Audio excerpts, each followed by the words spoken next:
Good evening, everyone. Welcome to the City of Quinte West Committee of Adjustment meeting. Committee is made up of 5 members. I'm a public member. My name is Harm Zelstra. I'll be the chair this evening. And on my immediate left is public member Doug Phillips. And on his left, public member Paul Lafferty. And on his left, public member David Jesse. And on our far left is Councillor Jim Allier. And on my immediate right is Anne Marie Cunningham. She's the Committee of Adjustment Coordinator. And on her right is Madison MP Salisbury, and she is an area planner. Because this is a hearing under the Planning Act, when the committee gets to the applications for consideration, each application will be brought up in the order listed on the agenda with an opportunity for public input given prior to discussion and consideration by the committee. If you wish to make a comment, please raise your hand to be recognized by the chair. Minor variance decisions made tonight will have a last day of appeal of August the 28th, 2024.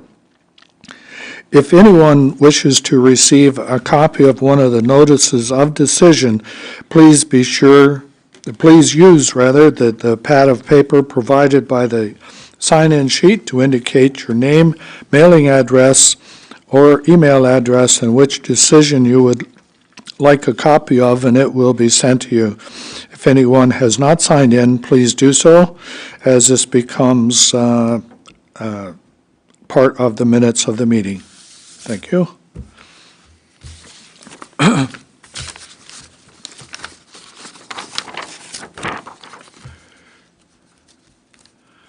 Could I have any disclosures of pecuniary interest by the members? Hearing none. Could I have approval of the agenda for tonight, August the 8th? Moved by David, seconded by Paul. All in favor? Carried. Thank you. And approval of the minutes of July the 11th, 2024. Moved by Jim, seconded by Paul. All in favor? Carried. Thank you. Now, on our agenda, we have 2 consent applications that were withdrawn. Shall we deal with that now, or? Yeah? Okay. One consent application, B22-24M, by John and Mary Ann Kuipers, west of 1254 County Road 5. And the other consent application is B23-24M,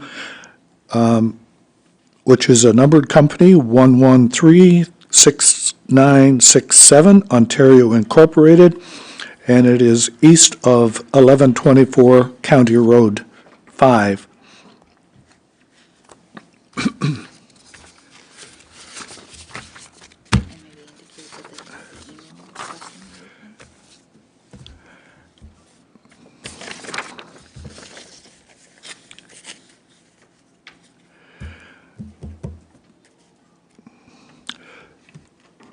The applicant wishes to have all his fees refunded.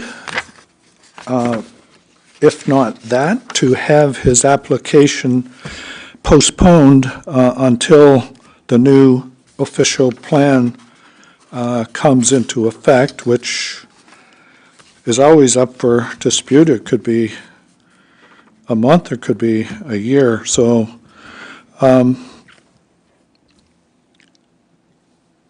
Anne-Marie, do you want to speak on this, or Madison? I'll speak. Okay. So these applications were submitted after many years of discussing the proposal and indicating that they wouldn't be supportable by staff and that they did not comply with the city official plan. He contacted both myself and the director of planning. I couldn't even count the number of times, and we discussed the fact that the new official plan is not in effect and they could not be supported. They chose to go ahead with the applications. I reiterated the comments numerous times, and I did state that the committee has never approved an application where one had already been granted in the rural area under the official plan, but he chose to go ahead with the applications. We did process them. The public circulation was done, all the internal comments from departments, sign postings, and then the applications were withdrawn. Under the Planning Act, the applications are considered based on the official plan that's in place at the date of application, so postponing it would not have helped at all. It's when they apply. So he did withdraw. Under the city's fee bylaw, he is entitled to a refund of $749 per application. Most of the costs have already been incurred.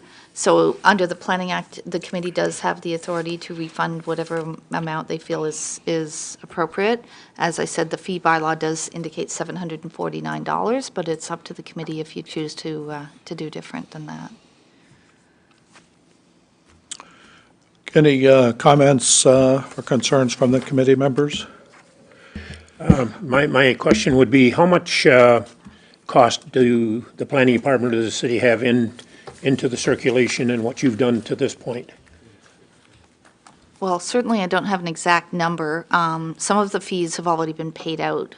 Conservation Authority has already been paid the $440. $812 goes to the septic review fee. I don't have a dollar number for the amount of postage and staff time, gas costs for the posting of the sign, but certainly, you know, it's just not cheap. Mailings are fairly expensive. I believe it's over $1 something per mailing now. But it's the staff time that certainly is the majority of it, and there was certainly a lot of staff time involved in these, both by myself, the director of planning, the manager of planning, area planner reviewing it, planning technician going out on site. That's, you know, it's totally up to you what you'd like to do. We have not refunded fees for things like that in the past, but you do have that authority. So we have a decision to make. The Planning Act entitles him to receive $749 refund per application. That would give him a total of $1,498 for both applications. Now, that is a small percentage of what was originally paid for the applications, but as Anne Marie noted, the staff has already done a lot of work and put out at least that much money, if not more, to process these applications before this committee. So we do have the authority to change that number if the committee so wishes to a number amount, or to refund the entire amount if we so desire. I personally think the fees are justifiable. Just like any consultant, you have to pay for the time that's... Oh, sorry. Yeah, say that again, please. I personally feel the fees are justifiable, and just like working with any consultant or entity, you have to pay for the time that's spent, and if the hours used and the fees paid out to other organizations is within the value, then I don't see why we would refund the entire amount. Okay, thank you. Any other comments or concerns?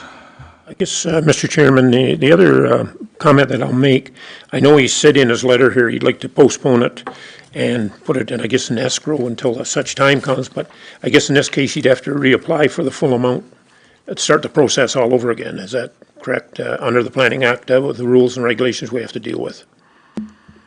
Yes, through you, Mr. Chair, there would need to be a new application submitted. The Public Works Clearance Form is a separate fee under a separate section of the fee bylaw, where the review is done for the entrance permits and things like that. I would not require him to pay that again. That process was completed. But the entire cost for the consent application would certainly still apply. Because that was one of the other things I was going to bring up, and I'm glad you did, that some of the fees that he would apply if he qualifies, we'll say, the next time down the road. And it wouldn't be duplicated, because I don't think that'd be fair in a sense. Yeah. No, So you're that's why I correct. think my original question was if we can calculate to what our actual costs are. I know you say it's hard to do that with everything, but I think that would be my recommendation, if we could, work both ways and help the applicant and at least cover the costs of our staff time and inputs that we put into it. And then whatever's reimbursed, well, then that would be the number. But anyway, I'll leave it at that for the rest of the consideration. Can I give you the numbers, sir? Pardon? Can I go over the numbers with you? Okay. Yeah. Okay, so if I could, the total fee per application is $3,321. $812 of that was paid out for the septic review fee. $440 was paid to the Conservation Authority. So that leaves $2,799. As I said, it's difficult to calculate staff time cost. We don't have an hourly fee. But if that gives you a better idea and you can determine what you think would be appropriate, that's what you're left, is $2,799. And the fee that is applicable and refundable under the fee bylaw is the $749. So the difference is $2,050. So it's up to you how much you wish to refund. $749 is what's set by council in the fee bylaw. And further clarification, would Lower Trents have to be reapplied, or would that still, I'm quite sure most of the time it's a whole new process again. Would he lose that 400, or would he have to spend the 800? I guess it's 2 applications, but. Yeah, it's built into our application fee, and we've already paid the Conservation Authority, and I would think, would probably charge us again. They are not usually very lax on their fees, so. Conservation authorities like that, right? Jeff? The reason I asked the question, I do sit on the board, and I know what they're thinking and what they do, but I wanted to hear it from the Yeah, city side. We pay out on each application that I circulate to them, so that cost has already been paid out to the Conservation Authority, and they have done their review. But I guess my concern and argument would be, they've already made their, presentation on it, or concerns, and I presume nothing would change that much down the road unless something unforeseen come up, and it seems to me would be unfair to recharge the applicant again. But anyway, the same as for an entrance permit, but anyway, that's just my personal feeling. Yeah. And I would argue that if it come to the board too, so, but anyway. So the committee can set an amount, if we like to do that. As Jim mentioned, for fairness and the fact that he may or will reapply when the official plan does come through. And that amount is up to the committee to either leave it at the $749 or change it to something more appropriate. But I'm of the opinion that regardless, he should not get his complete application fee back, because he was advised several times of the bylaws and consequences of that, because we've had other applications that have come forward that the applicant has ignored the planning department's advice, and it's come to the committee, and 9 times out of the 10, we rule with the planning department. So if these applications were left as is, we don't know what they are, because we don't have access to that right now because they're withdrawn, but we would probably go with the planning department's recommendations, and the applicant would be out the entire application fee for both applications. So that's over $6,000. So just saying, that's the other side of the coin, right? If he would have left them. My opinion. Can I just say one more thing? If I could, Mr. Chair, point out too, we did have one applicant that made 3 applications, and that fee was lost. Right, now it's Yeah. one on Rosebush. Yes. Yes. Yes. So,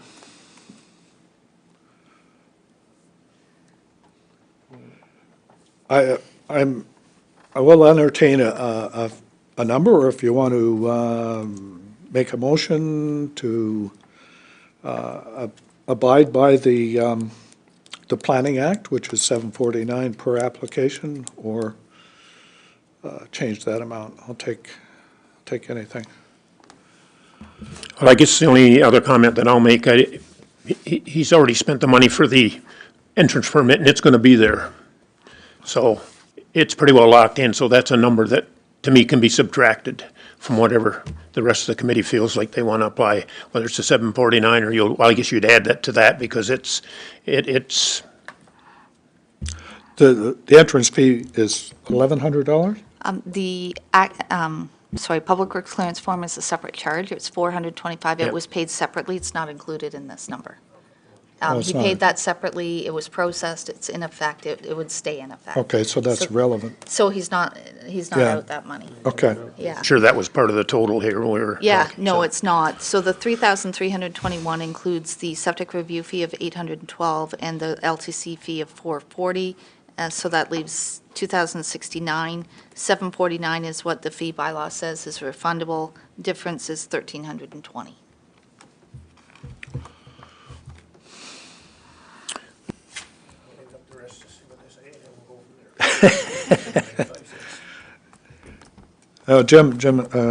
Councillor Jim has already done all the, well, I guess you call it advice for us, and where the fees would go or where they could possibly be deferred. So the rest of the committee can choose to stick with the recommendation of the Planning Department and the Planning Act. Like I say, we need a motion, though.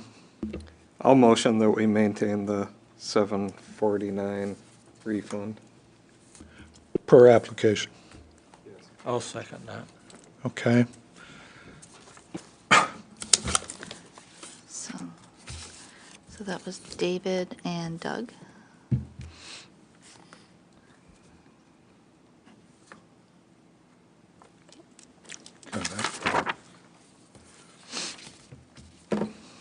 Okay, it's moved by David and seconded by Doug that John and Mary Ann Kuipers be issued a refund in the amount of $749 as a result of the withdrawal of consent application B22-24M west of 1254 County Road 5 in the former township of Murray.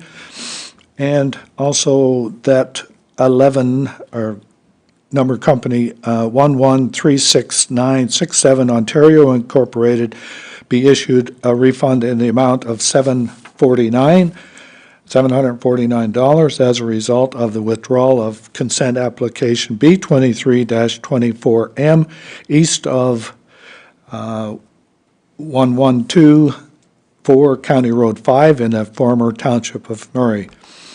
All in favor of these motions? Carried. Thank you.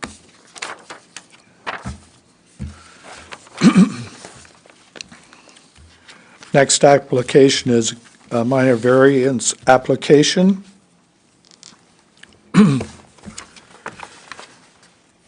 A24S. Owner is Gary T. Cooney. The agent is Brian Miller. The description is Part Lot 7, Concession 8. The address is 1564B Old Highway 2 in Sydney Ward. And this application was submitted requesting a reduced minimum setback by the Bay of Quinte floodline for the proposed addition of a 14.9 meter instead of the normally required 30 meter, and to recognize the existing lot frontage of 4.5 meters instead of the normally required 45. However, the Lower Trent Conservation staff have indicated that it does not appear that the proposed setback reduction would be sufficient to accommodate the proposed development. Specifically, there does not appear to be 14.9 meter of setback between the southeastern corner of the proposed addition and the flooding hazard on the abutting lands to the east. As such, the requested variance may not be sufficient for the proposal. An amended application and plan with measurements from the most constraining portion of the flood hazard, i.e. on the abutting lands to the east, should be submitted. Additionally, not all development has been included within the submitted site plan, i.e. the septic location, and does not currently match the site plan that was submitted to the Lower Trent Conservation. So the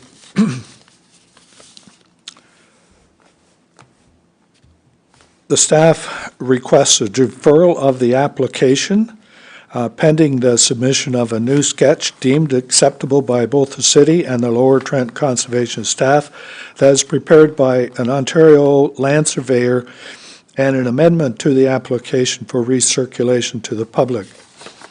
Any comments or concerns from the public regarding this application?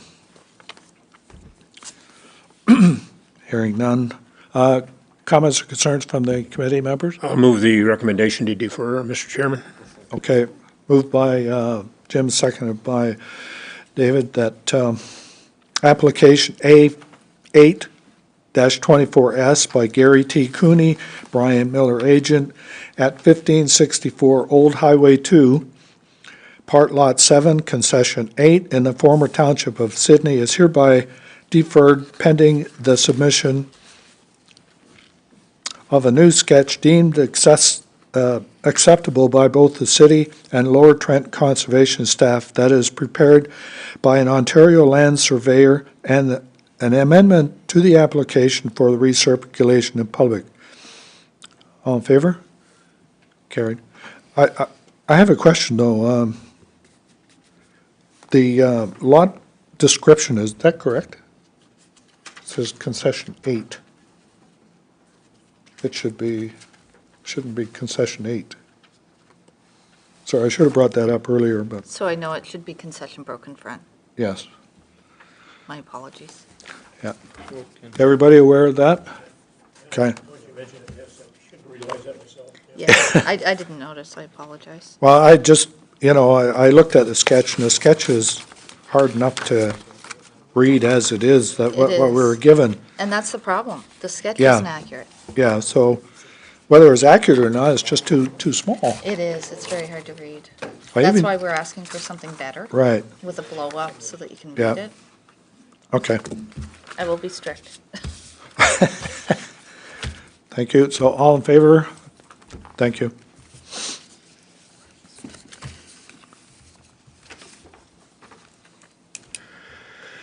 Next application is minor variance application A9-24M, Trenton Frankfurt Properties Incorporated. Ainley Graham and Associates are the agent.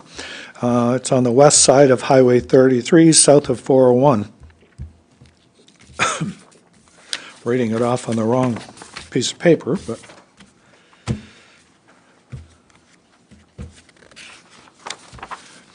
the purpose of the application is to permit an increased maximum height for the proposed retirement home of 28.2 meters instead of the normally permitted 15 meters.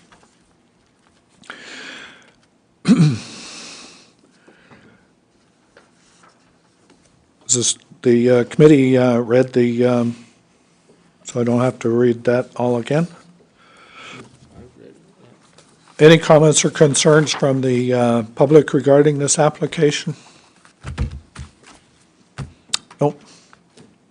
It's pretty straightforward. It's not necessarily a minor variance, but considering the location of the building and the level of the land to the west and north of this property, it shouldn't be an issue, and there's no other residential properties in the vicinity, so As long as the airplanes don't have a problem with it, I don't think we should have one either. I guess the only comment that I would make, I know MTO will probably have something to say on it, but given what they've done in the corridor lately, I don't know how much input they'll have, but from the preliminary design, I guess it's the setbacks is far enough away, because Yeah. I know some of the other proposals we've had with the so-called widening of that road, there's been some constraints put on some of the other intersections, I'll put it that way, in abutting properties in other areas, so, but I'm sure they'll address all that or any concerns they'd have before they get too far down the road. But, They do note that Yeah. they'll want approval process to yeah, be. but it's in the early stages yet too, so. Yeah. Anyway, yeah, Yeah. yeah. Yeah. But I just bring it up because I know that's cropped up before with some other proposals, a little further west, I'll put it that way, in the Yeah, past. I don't think in the near term, it's certainly not going to be an issue, like even if they went with the 3 lanes that they're proposing per side, they shouldn't have to change Shouldn't, no. the boundaries. And as long as they're entering into this knowing that. Put your mic on. As long as that they're entering into the agreement knowing that that highway could come over and. Yeah, yeah, But I think it's great for the city. We need the housing. yeah, yeah. Might be my future home. There or in behind. Yeah, I guess a cemetery behind it. Well, one step before the other. Okay, do I have a mover, and a seconder? Moved by Paul, second by Doug.